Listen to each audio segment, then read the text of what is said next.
part two of soft slab technique. I'm going to take that soft slab cylinder and I'm going to turn it into a bottle. So I have reserved some clay from the same slab to make the neck of the bottle, and I am creating a smaller cylinder using the exact same technique I used for the larger cylinder to create the neck of the bottle. And I'm going to facet the original cylinder um, and add the neck of the bottle. So right now I'm just creating the neck of the bottle in the same manner that I created the first soft slab cylinder, and I'm just adjusting it for thickness and height. When I have it the perfect size, I'm going to slip and score that interior seam. So just like with the first cylinder, I made a healthy overlap and cut through both layers, and that gave me a seam that matches up beautifully. And then I'm going to add a slip to that scored seam, and I'm going to coax that seam together. I used a nice dull X-Acto knife to cut that seam, so it's really sharp and perfect.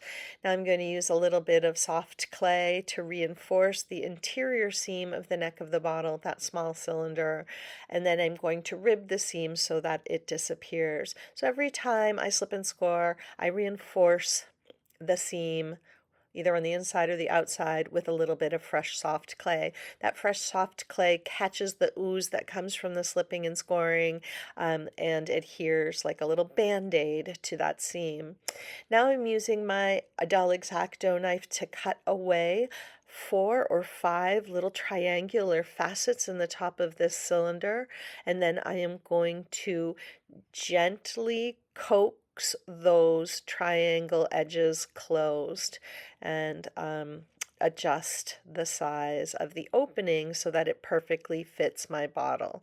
So I'm just checking it out here. I'm coaxing those closed, and it looks like the neck of the bottle is going to fit on there. So I'm going to open them up and I'm going to slip and score every single one of those seams. I'm not just going to score them all and slip them all and coax them together, but I'm going to reinforce the interior seam with a small little coil of clay. Right before I'm going to push those seams together, I am using my finger on the inside to round those little panels so that the shoulder of the bottle looks nice and rounded. So with soft slab, there's still enough movement in the clay that I can push the clay around a little bit.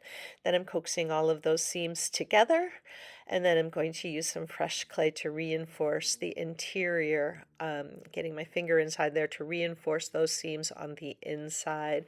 Once I've reinforced the seams on the inside, I can rib the seams on the outside to make them nice and smooth and curved.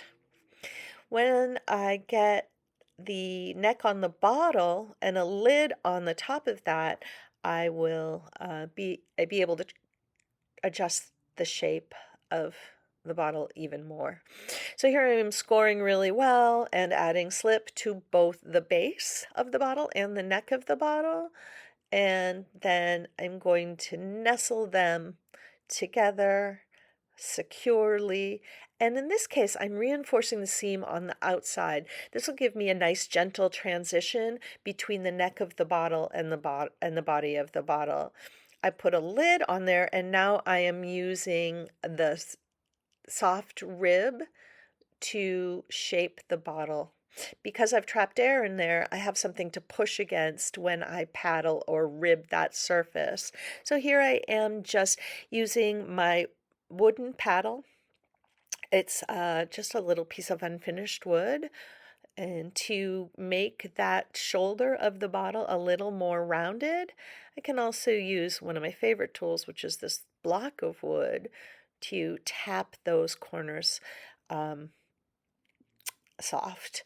I can use the paddle on the base, and then I'll do some final refining with my soft rib.